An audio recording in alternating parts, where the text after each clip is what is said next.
about, you know, developing mental toughness in challenging times. You want me to talk about, when you say mental toughness, that is what we call resilience in our own professional language. And I'm still going to talk about, the components of resilience, how to build resilience, moving forward.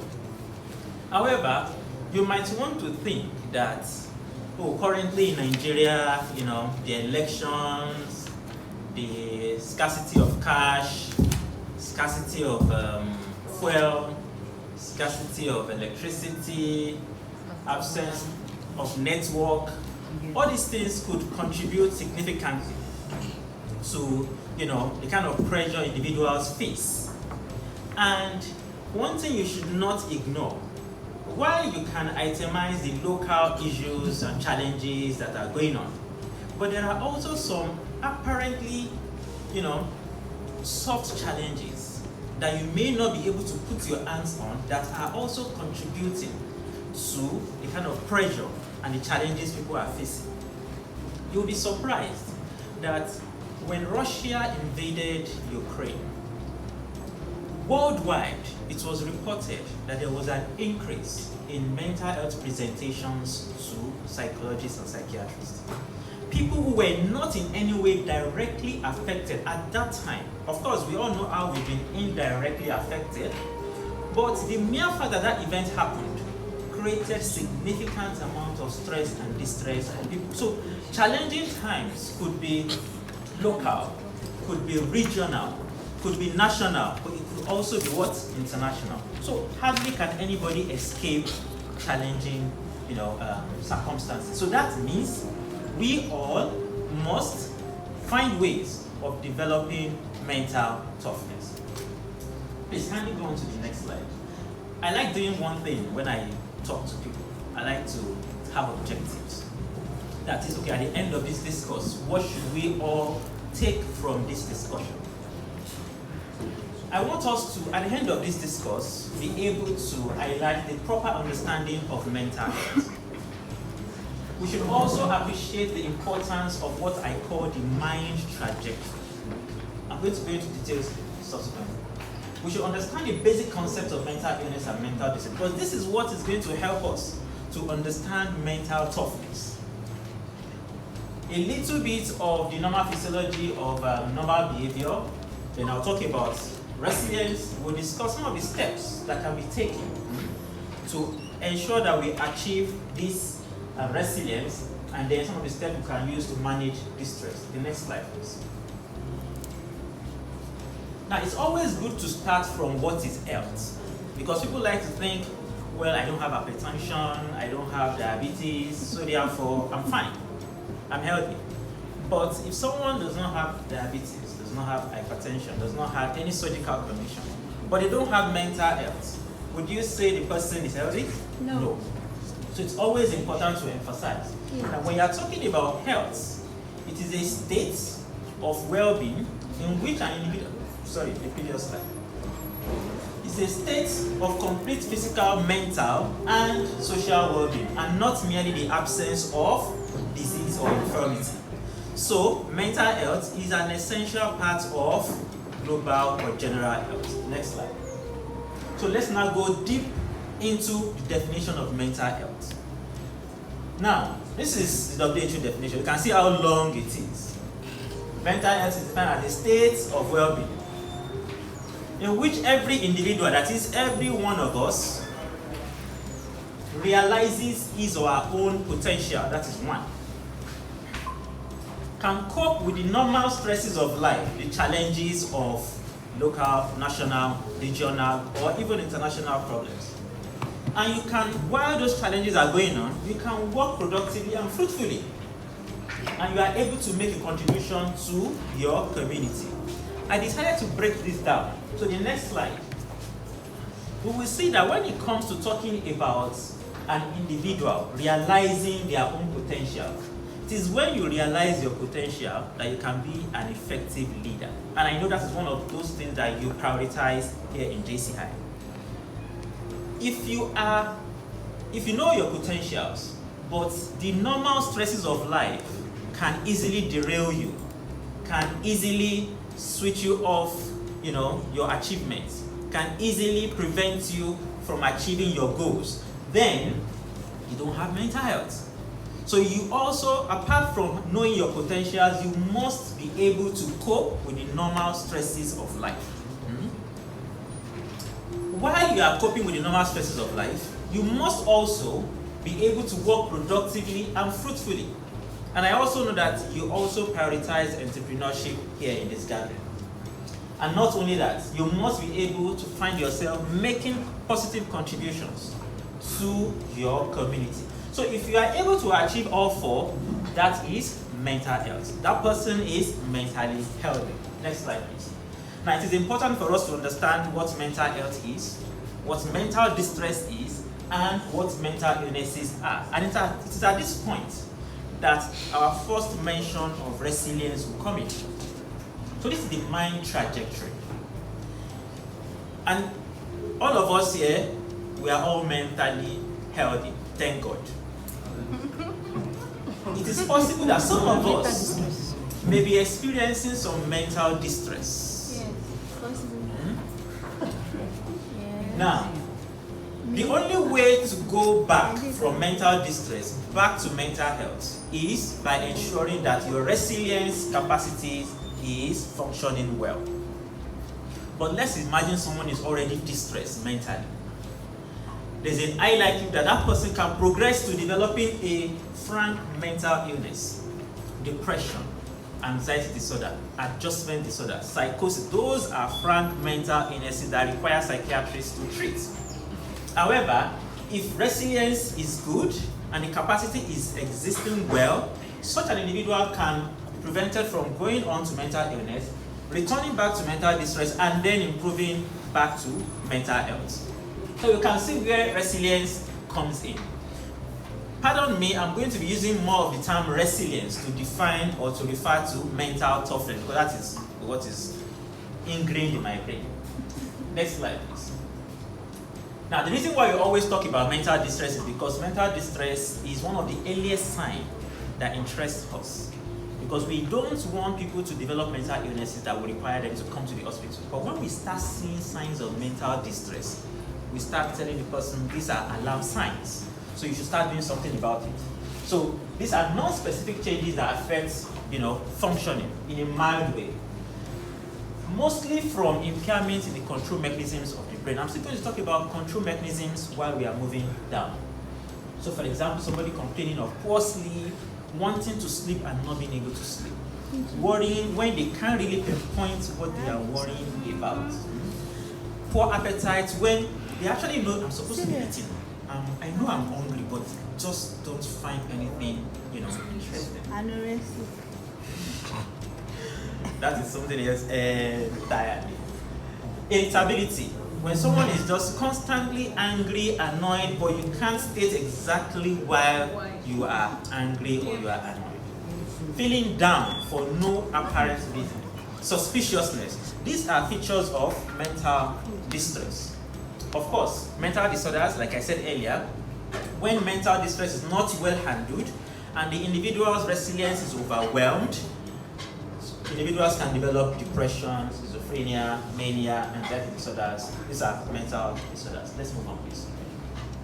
Now, for us to really, understand why we need to talk about, resilience, we need to understand how the mind works.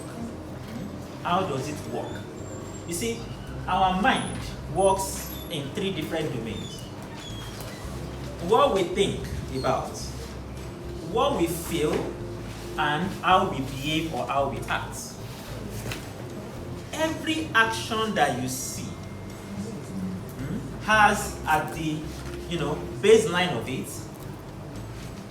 a set of cognition, a set of thoughts, and a set of emotions, a set of what the individual is feeling. So if somebody is crying, they are thinking about something and they are feeling something. If someone is laughing, they are thinking about something and they are what? They are also feeling something. So those things must be there, and that helps us to understand the brain in elemental basis. Next slide, please. Next. So we need to talk briefly about why mental illnesses occur. This will let us understand why our discussion about resilience is vital. Next slide, please. Many of us know how the car engine works, right? You have an engine made up of moving parts. Takes in air and fuel, burns it, and then sends out the exhaust. The moving parts require what? Engine oil. But there's always a fourth factor, which is heat. When the engine keeps working and working and working and working and working, the oil, the engine oil, helps to lubricate and minimize the overheating, right? Now, imagine if somebody were to get a car and put it in Gear 1 and then decide to drive all the way from Ojo to Oyo, just in Gear 1, without stopping at any point in time during the way. Just keeps on revving the car up until they got to Oyo. And then they got to Oyo, they decided not to rest. They decided to continue up until Ilorin. At a point in time, the car will just stop working. Particularly these newer cars. We just stop working to not start. And then they will say, what's happening? Oh, it is overheating. Right? That mechanism in the car that is stopping it from continuing to work, despite the fact that there's enough petrol, there's enough air, there's enough engine oil. Those are the control mechanisms. Our brain also has numerous control mechanisms. Because the neurons that process information in our brain, they are like the engines. They keep working. So as I'm here now, I'm talking to you. You are listening to me. You are hearing what I'm saying. I'm talking. My brain is firing. The neurons are firing. Yours too are firing. They are working. As you are awake, they are working. They are working. But they are making use of what we call neurotransmitters to do their work. That's like the fuel. This fuel is made up of the things you eat, the vitamins, the minerals, the carbohydrates. Now imagine someone who is using his brain or her brain from morning till night, decided not to stop using the brain. The only time when you're not using your brain is when you are sleeping. That doesn't mean your brain is not working, but it's working at a lower level. Your brain is still working constantly. And then at night continues to the following day, continues to use the brain without resting. And then the following day is like, no, we need to continue. And then continues firing. What are we doing? We are overeating the brain. It is almost the same mechanism. At a point in time, the brain will say, no more. And then the person will just sit down, is working, is like, no, I have to continue working. We just sleep off. Like, why are you just sleeping off like that? The brain is shutting down. But there are times when the brain will not shut down. Instead, will develop a fault. And that is where mental distress will start coming up and then developing into a mental disorder. So, this is just to give us an idea of why some mental health conditions can result. Next slide, please. Now, it's also good for me to mention some of the risk factors. You see, there are times when the engine in the car, that is the neurons, already have some faults. We may not know the kind of faults an individual has until they develop a mental health condition. And that's why we always say that nobody is immune from mental illness. Nobody is immune. But we all have our thresholds. Just make sure, even though you don't know your threshold, just make sure you don't get to that threshold. It's just like a car that has a fault and you are driving it slowly. First year, second year, third year, the fault has been there from the factory. But you are driving slowly, carefully, you are not overworking it. What happens? You continue to use it for years. Nobody will know until you give it to your friend. And then that one just puts it in and then overruns it. And then the fault becomes obvious.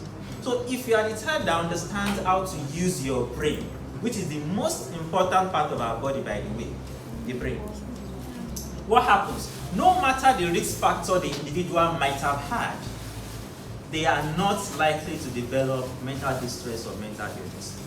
But we usually mention some of these things so that we can be aware. So some individuals have some genetic risk factor. That is, you have a parent who has a mental health condition, whether it's an anxiety disorder or schizophrenia or depression, makes them to also have a risk for the depression. That doesn't mean they will definitely have it. As long as they know how to manage their brain.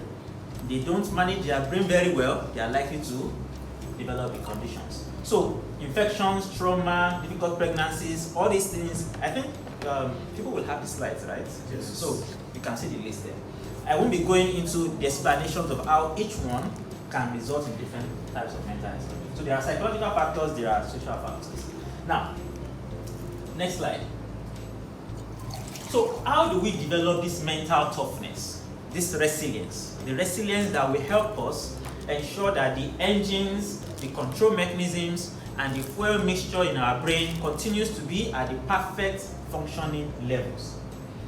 But we need to understand the concept of resilience. See, resilience is a combination of biological, psychological, and social characteristics. When you say something is biological, it has to do with your body.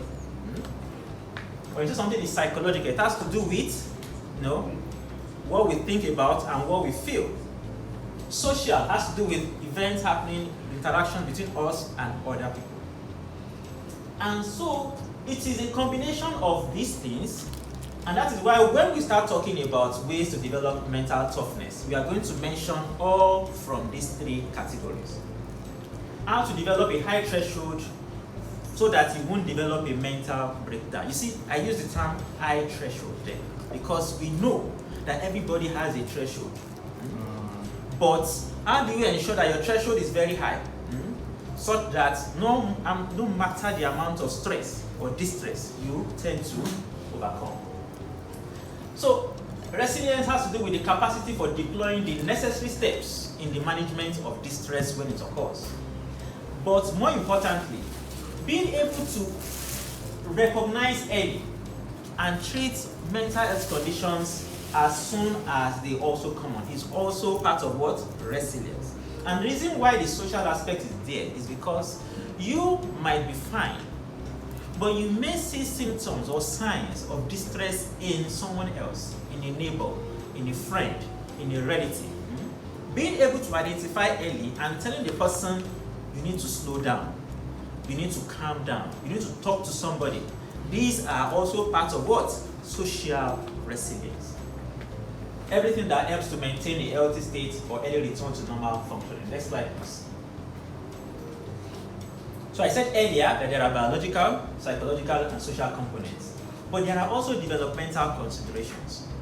What we mean by that is that the aspects that are important for resilience in a baby or for a pregnant fetus is different from that in a baby. It's different from that in a child that is growing up, or for an adolescent, or for a young adult, or for an elderly person. So we usually like to, mention some of these things in the developmental, approach. I'm not going to focus on the early development. I'm going to talk about more of adulthood because, most of us here are in that range. Next slide, please. So if we are looking for what are the very important aspects that has to do with resilience, we usually look at young adulthood, things that have to do with aspirations, and then adulthood itself, duties, and the family. Those are the things you are going to focus on. But I'm going to run through the others as we are moving forward. Next slide, please. So, when a baby is in the womb of the mother, if you want to improve the resilience of that baby, even before the baby is born, these are the things that must be done. The mother must ensure adequate nutrition, avoid specific things that can harm the baby, create happiness and joy for themselves, because that also improves the way the baby would develop within the womb. And then also ensuring, I'm just going to run through this. Next slide, please. The process of delivery is a very stressful event, and so supervised delivery at all times. These are ways to help build the resilience in a baby. Next slide, please. When a child is growing up, the impact of nutrition, treatment of childhood conditions, parenting, balanced parenting, and allowing play, interaction, and relaxation are very, very important in helping to build resilience in a child. Next, please. The adolescent phase, we talk about nutrition, we talk about advising young people, adolescents, to avoid risky behavior, which is quite common, providing the necessary education and helping to protect them from dangerous influences. Next slide, please. Yes, young adult stage. Now, I didn't put any age range there, but that is where a lot of us are. And a lot of us are moving on to the next stage as well. So we are just going to emphasize this and the next one. How do you build your resilience? How do you ensure you have mental toughness at this stage? What are the important things? You will be surprised that the nutrition that was important for the baby, for the fetus, for the baby, for the child, for the adolescent is also very important for you. Some people believe that because I'm not growing anymore, I'm not growing taller, I don't need to eat balanced diet. No worry. I can take Indomie 3 times a day, 4 days a week, and then only one day I go to a nice restaurant and I enjoy myself. That is not how to live well. You are not helping your mental resilience that way. You see, when I talked about the fuel and the air mixture that goes into the engine, our food contains all the necessary chemicals that our brain requires to function. There is a chemical in the brain called serotonin that helps to make you happy. If you have an expectation and you hear something more than your expectation, your brain automatically starts to secrete serotonin. If you have not eaten well, if you have not been well nourished, your brain will not be able to produce serotonin because it's a complex chemical that requires multiple components. There's another chemical in the brain for motivation called dopamine. Dopamine is for motivation, and you need specific vitamins, specific proteins, and specific aspects of carbohydrates to be able to make dopamine. If you are not eating well, you will just find out that you are just not motivated. And you'll be like, what is going on? Maybe I don't like this job, or I don't like where I'm living, or maybe it's something. But it's just because your brain wants to be motivated, but there's just not enough to produce dopamine. So nutrition is very, very vital. Very, very vital. It can also occur, like I said earlier, serotonin is what makes you happy. There are instances in which the amount of serotonin in the brain will crash down, and an individual will develop a temporary state of depression because of, that they've been starving themselves for a long time. You mentioned anorexia nervosa. Individuals with anorexia nervosa almost always have depression because they are constantly starved. And the depression is not the classical major depressive disorder because it is because of lack of food. Once you start refeeding them, their mood will just come back up. So you can see how nutrition is very, very important. Balanced nutrition. No matter how old you are, you think, I'm 28 now, what am I eating? No, I can't eat anything I like. No, you need to ensure that you take good care of what you eat. You are careful and you eat the right things at the right time. You must also avoid things that can constitute harm to the brain. You see, of course, a lot of us will know people who smoke cigarettes, who take alcohol in large amounts, who take cannabis, and they are fine. You see them and you think, oh, this person is fine. But the thing is that these substances are creating gradual damage to the brain. So, I talked about risk factor earlier on, and I said somebody can have a fault in the engine, but because they are just managing themselves, they are fine throughout life. Age 70, 90, they die, and nobody will see that they had a mental issue. Someone who had the same fault, who takes cannabis, who smokes excessively, who drinks excessively, that kind of person would bring down the onset of their own mental health condition to a much younger age.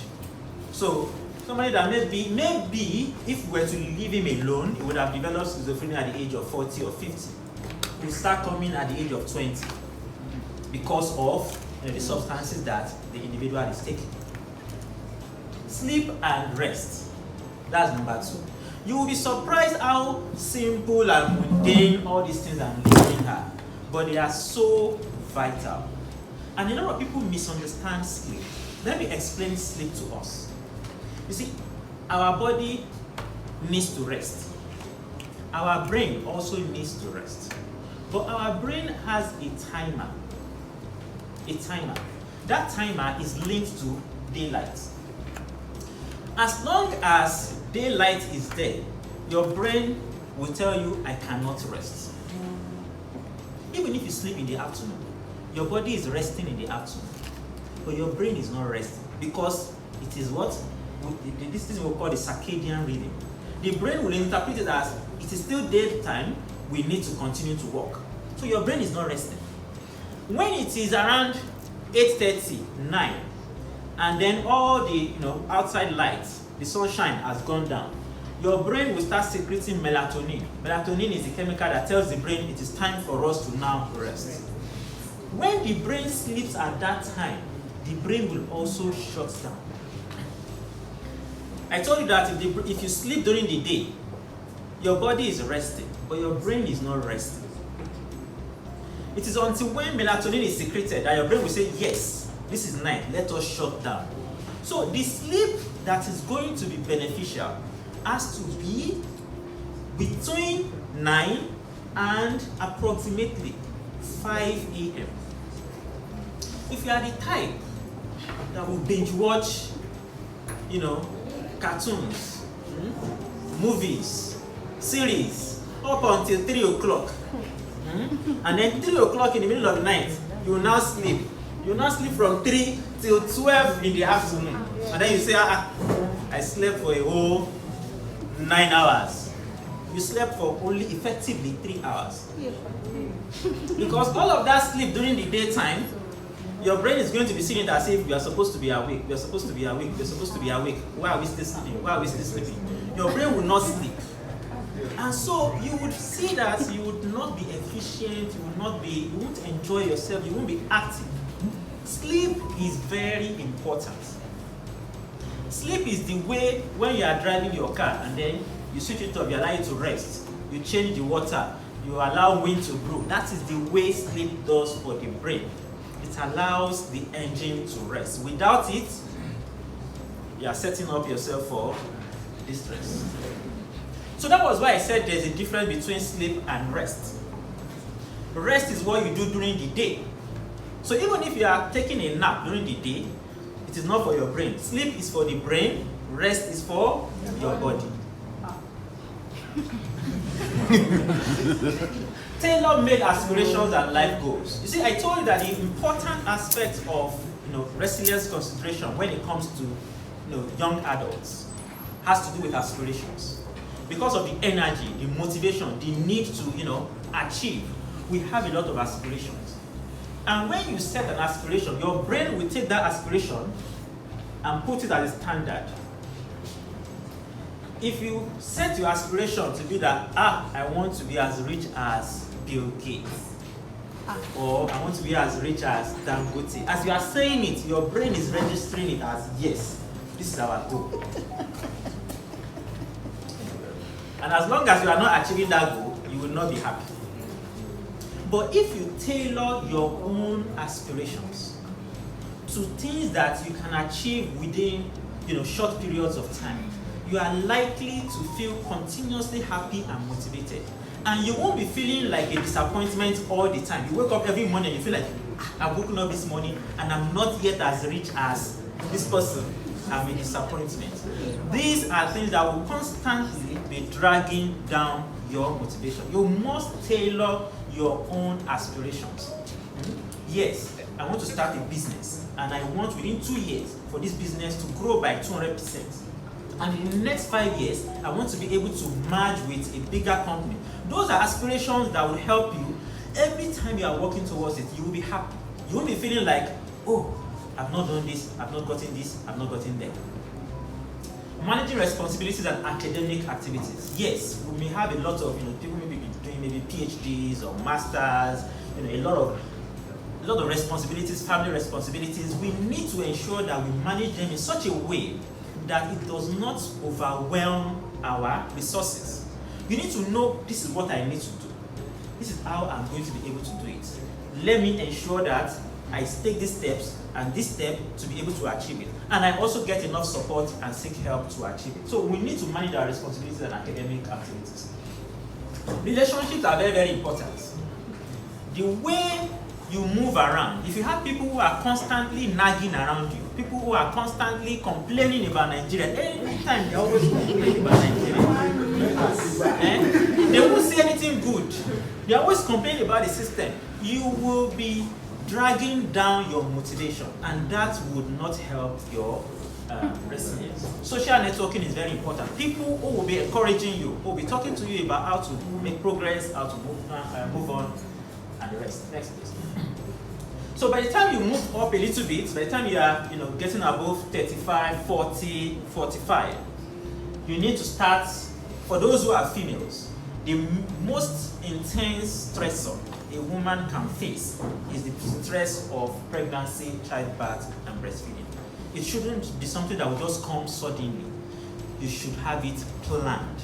Okay, so this is when I want to get pregnant, and this is when, and this is the number of pregnancies I want to have, and this is how I'm going to plan it, so that nothing comes shocking, nothing comes to destabilize you, and you will be able to get all the necessary social support to be able to handle this very stressful aspect of adulthood.